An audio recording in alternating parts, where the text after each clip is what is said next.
already read the title. Today's video is a little different.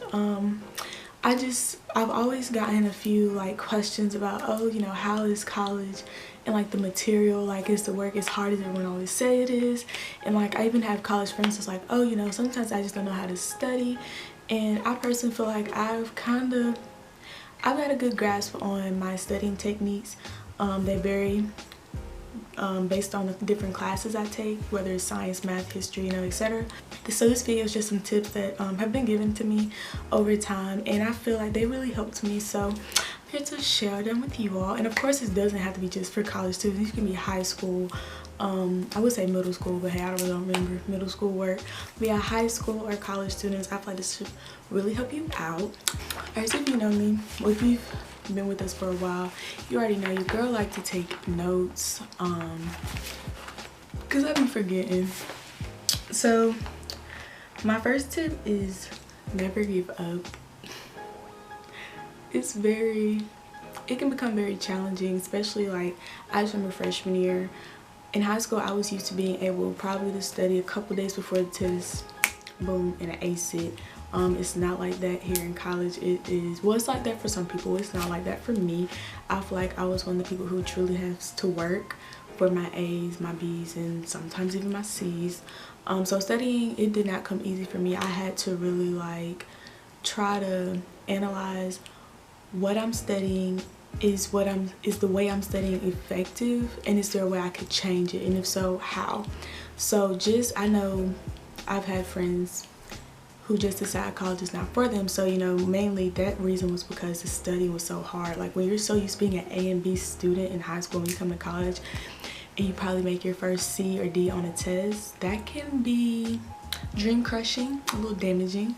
So just never give up, keep pushing, because trust, it will get better. I am a living witness that it does get better. So second, okay, so this is really important, although this is second tip, but it's like very important. Know what type of learner you are. So I was introduced to this like type of topic in high school a little bit, but I know for our orientation freshman year, we really did go over like knowing whether or not you're a visual learner, a kinesthetic learner, or auditory learner. For y'all do not know what that means, so visual learner, like you learn best just watching, just sitting there watching. Like if someone plays a video for you and then they ask you to recap what you just watched, you know, what you understood from it, you're able to be able to recap the video pretty well. I'm not. Auditory learners, they learn best by listening. Like, you know, you're in lecture. So I know people, I've been lecturing with some kids, they don't even take notes and they be acing the test. I'll never understand how. So you just learn best just by listening, whether you're listening to your professor or you're listening to a lecture online or listen to a YouTube video. Your best learning is just listening. And then there are our kinesthetic learners, which that will be like your hands-on. Like you can't just sit there and listen and just read something and be able to learn it. Kinesthetic is like hands-on. That's why I know when it comes for me taking notes, specifically for science classes, I like to, one, obviously take notes, and two, I usually have a peppermint or gum. I don't know, I read something about like peppermint specifically or something with a mint flavor, it helps your attention span. I mean, I've never had a problem with it since I've been doing it, so I keep on doing it. I usually have a peppermint. I have buttloads of peppermints in my book bag, and like literally I'm eating them like the entire class. And I mean, it keeps me interested. Now I won't say interested. It keeps me in like a good focused learning type. I know for other like classes will come, some classes come easier to me because I'm a kinesthetic learner, like my labs. I love like that in college you have to take the class in order to take the lab. So it's like, okay, if I really didn't get it in class, like wait, what? That's supposed to do what? But when I get in lab, I can physically like touch it and do it. Like, baby, I be having light bulbs go off. Like that really helps you connect better with your lecture class and your lab class, especially when you're like able to do it hands-on. So another tip would be knowing the different type of styles of studying and knowing what works for you. All of them might work for you. some of them might work for certain classes. Like I know for me, for instance, psychology, I feel like just because I enjoy the class is something like when she's teaching it and she has us typing down the notes and stuff, I'm actually like grasping what's going on. Like I'm actually remembering most of it. So when it comes for studying for psychology, she gives us an outline, so I write down the words, you know, if they need to know. When it comes to studying it, I just read it. I read it, but usually if I am studying, I'm probably walking around or I'm somewhere where it will be slight commotion, just because I'm that type of person, like I can put, when I'm thinking, when I'm trying to recap something, I'm like, oh yeah, I remember this dude was probably talking or something and he was annoying me and I was reading this. You know what I'm saying? Like little stuff like that.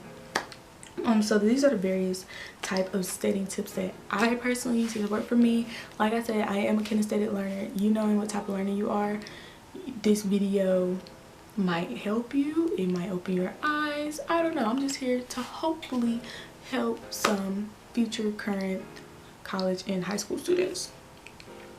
So my first one is flashcards. I've tried what's it called, Quizlet. I like Quizlet just because like I can always go back to it and find my flashcards that I've made for like the final and stuff, but at the same time it's on an electronic device and I know myself, I get distracted pretty easily. I'll be on Quizlet, doop doop, yep, getting them doop doop flashcards, bing bing, I got a notification. Yeah, I'm probably off the Quizlet app by that time. So I do recommend actually doing writing flashing cards, just because one, you're studying them as you're writing them because you have to find it. Okay, this is the word. All right, yeah, so this is what it means. That's the sense of studying as you're making them. And when you're going through them, you need to, when you're using your flashcards, don't just, okay, this word, okay, flip and look at the word and try to think it through. Because I know for instance, I really only make flashcards for my science classes, which honestly that's most of my classes, and I don't just put the regular old flashcard like, oh, here's the word, or what is this. I'm usually doing a fill in the blank, where as if say I need to know a concept, so it's like da da da da blank, da da da da blank. So I need to fill in the blanks, meaning I really need to think about what the concept is, what it means, you know what I'm saying, to be able to fill in the blanks. So I feel like writing down flashcards really helps me think a lot. And also, like I said, I'm never just sitting down studying. I know I've probably studied my best when I was in a car ride with a friend of mine and we were both studying our flashcards. Well, she was driving. Like I was reading the flashcards to her and you know, we were kind of going back and forth. And also that's a really good way to study yourself, as in quizzing someone else. You get what I'm saying? I hope you do, because it makes sense in my head. Hopefully it makes sense to you, because I know that helps for me. Alright, so another thing I actually tried this semester, because I'm usually that person, I like studying by myself, just because I know sometimes I can be a little distracting. I can get a little distracted.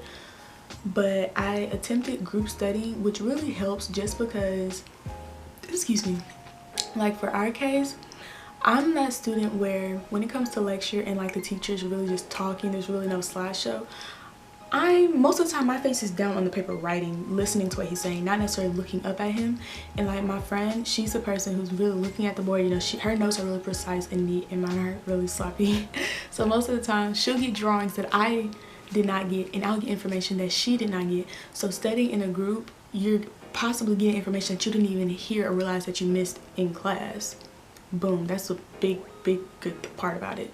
And then other thing about y'all, with you being in the, now before you go group studying, make sure y'all are all in the same class. If not, at least you have the same professor. You can't be both in a cell bio class, but one has one person and one has another person, because they're probably on two different things and they probably want them to know two different things and they're probably teaching it two separate ways.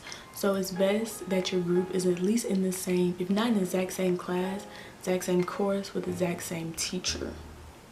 Note to that. Like I said before, I am kinesthetic learner, so always being active. Rewriting my notes helps. I don't do it. I used to rewrite my notes like at the end of each class to help me, but what I started doing was I would outline, like when it's time, say, okay, we have a test once a month, so it's in the middle of the month. So okay, once it's getting ready close to our test, I go ahead and make an outline of everything we've talked about, and then I go back and rewrite my notes, or I possibly just like put like what's important up under whatever's outlined. You get what I'm saying? Like, you don't have to rewrite every single word, because 9 times out of 10 every single word that professor said is not on that test. Trust, it'd be pitiful, real pitiful. You be studying the whole thing, be like, half of this information was on this test, I did all this extra studying for nothing. So I would be picky about what you rewrite, just because at that point you start wasting time if you're writing stuff that's not going to be on the test. Quizzing yourself.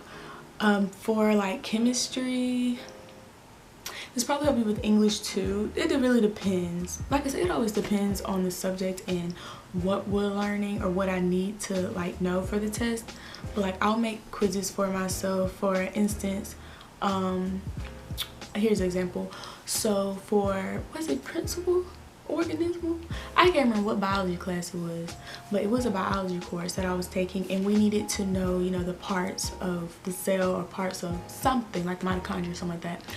So instead of some people just look up a picture like, okay, this is that and that, no, I'll print out a bunch of pictures and have them blank so I can fill them out as I go, and you just like put dates on them and you can just see your progress. Okay, I'm learning more and more.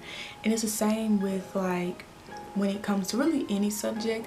If you kind of know like what type of questions they're going to ask you, make your own little test and try to figure it out yourself. Like, take it as if it's a true test, and I'll print multiple copies of them so that the more you study, you can see your progress. Now if you don't see progress, I need you to change what you're doing, because it's not helping, or you just need to study some more. But it should help you understand the progress that you're making. This helped me sometimes. It helped me in high school. I really haven't had to do it. I have had to do it on some math problems. But YouTube, I've had all my professors say, oh, watch a YouTube video, it's on YouTube, as if like, you know, I'm paying y'all to teach me, so why I can't learn it from y'all. But honestly, there are some really good educational YouTubers that explain things slower than you're gonna get it in class, a lot more in depth, and at the same time, with it being a YouTube video, you're able to stop where you don't understand or rewind, like, okay, wait, I didn't catch that. So there's pros and cons to YouTube videos, but I always say like that's kind of like my last resort. I usually study. If I'm not understanding it, okay, let me go back to my professor. Use your professor. I'm gonna come back to that because I'm about to start ranting. Record your lecture if your professors allow it, and re-listen to it after class. Well, I don't say right after class, whenever you're getting ready to study, and just look over your notes, because I found it where I'll record a lecture at the same, don't record the lecture and not take notes. Okay, I record the lecture and I take my notes, and the thing is that when I'm going through my notes as I'm re-listening to the lecture, I'm like, oh wait, he said this, I didn't get that down. So you're catching information that you might not have caught when he was saying it. You get me? All right, use your professor. Use your professor to your advantage. When they say, hey, we have office hours, they need to know your face. I'm that student where at the end of class, especially at the end of the first day of class, I'll stay and introduce myself, just because I feel like it's important for your professor to at least know your face, if not your name. And it's important for you, for I, to know my professor, their office hours, and where their office at. Because I know, for instance, Kim, she was always like, oh, go get help, you know, my office is always open. I used everything she gave us. She gave us practice problems, I did them, and if I didn't understand them, I asked questions. She gave us people's phone numbers so like we can go tutoring. I utilized them. And as well, she has office hours, which every professor has office hours. It's actually a requirement by the university that professors have office hours where they're able to solely spend their time on their students to help them be able to accomplish and achieve and ace their class. So I mean, I've had it where my cell biology teacher, he's like, hey, if you need help, come on, I'll study with you. Me and my friend that I usually study with, we literally took our flashcards to him. He went through them. He was like, yeah, you need to know this, you need to know this. I won't spend too much focus on this. Well, you need to know this, you need to know this. So utilizing your professor, honey, you know, you could mess around and know what isn't on the test, okay?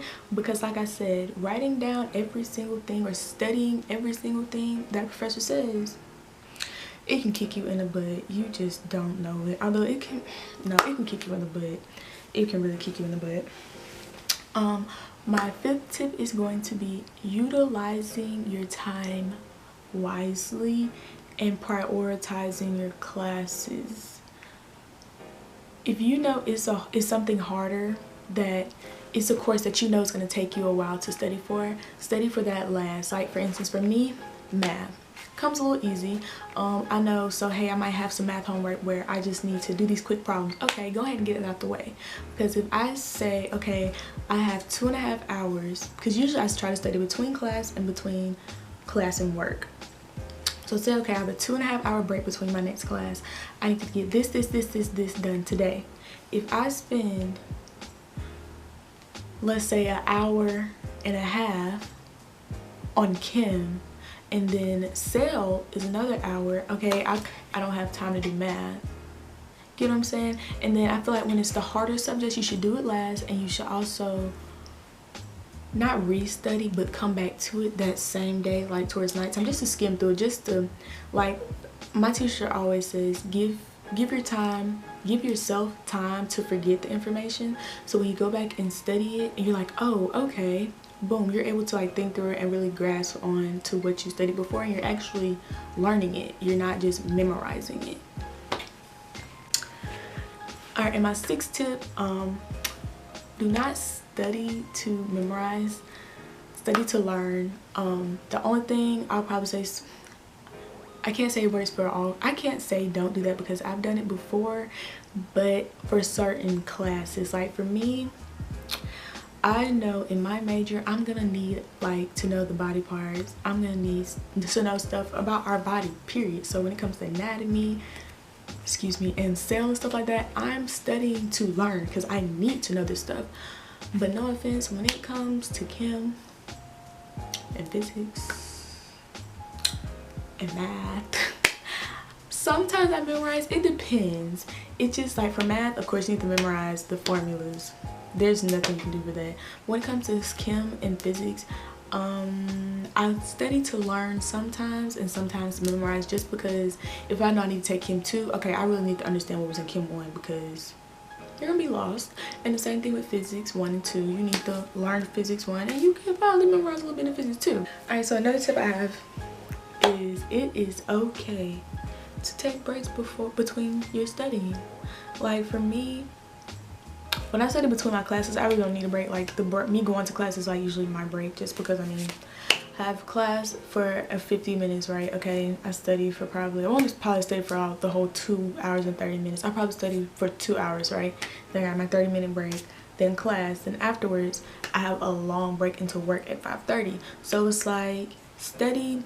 I personally take breaks between subjects. I know people be like, okay, I'm studying for an hour and I'm gonna take a break.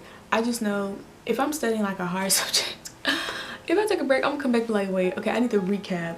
Instead, just go ahead and study that subject, take your break, whether your break is a social media break, is a food break, something just to step away. And I realized breaks really help. These really helped me when it came to writing essays, just because I'm that person. I'll do my outline, and usually I'm just like copy and paste basically what's on my outline, but I start to fill it in. And whenever you come into that point where it's like, oh my gosh, like I don't know what else to write, like I can't find any more information or sources to write about, that's when it's time, okay, let me take my break, come back to it. Because usually you'll come back with a fresh mind, probably feel a little rejuvenated if you just ate something good, and it's like next thing you know, you're able to finish writing your paper. So it's the same thing with studying. You need breaks, because studying can be tiring, especially when it comes to like finals and stuff like that. You need to know how to prioritize your time, and remember, you do not have to cram everything in one day. So my last tip, know when to start studying. For me, I consider as soon as we start a lesson, but at the same time, it's really just me reading back over the notes of that day, just so when I go back in class, I'm not completely lost. But when the professor tells you, all right guys, so I have like 2 more lessons, so the test is gonna be a week from today, that's a hint that he's telling you, or he or she's telling you need to start studying. So that means from that day, you need to start reviewing from the beginning. Always start from the beginning, because of course you're gonna know the stuff that y'all are talking about in class now. You need to start from the beginning and work your way to where y'all are, to almost your finishing point. So when it's time for the test, or a couple days for the test, you're not trying to cram all the information, because you've already reviewed everything. You've already studied the previous information. This point, you're just making sure you're gathering all your thoughts, that you understand and know what you're talking about. So this is the end of the video. I really hope you guys enjoyed this video. I hope you guys can really utilize the tips that I did give. Like I said, these tips really did work for me through high school, especially not high school, through college, especially trying to get used to college material and just how college classes work. If y'all need any more other tips, please feel free to comment down below. Like I said, I feel pretty confident in the tips that I've given you all, just because I know they've helped me personally and my studying friends, tips that they use as well. I hope you guys enjoyed it. Do not forget to like, comment, and subscribe down below, and I will see you in my next one.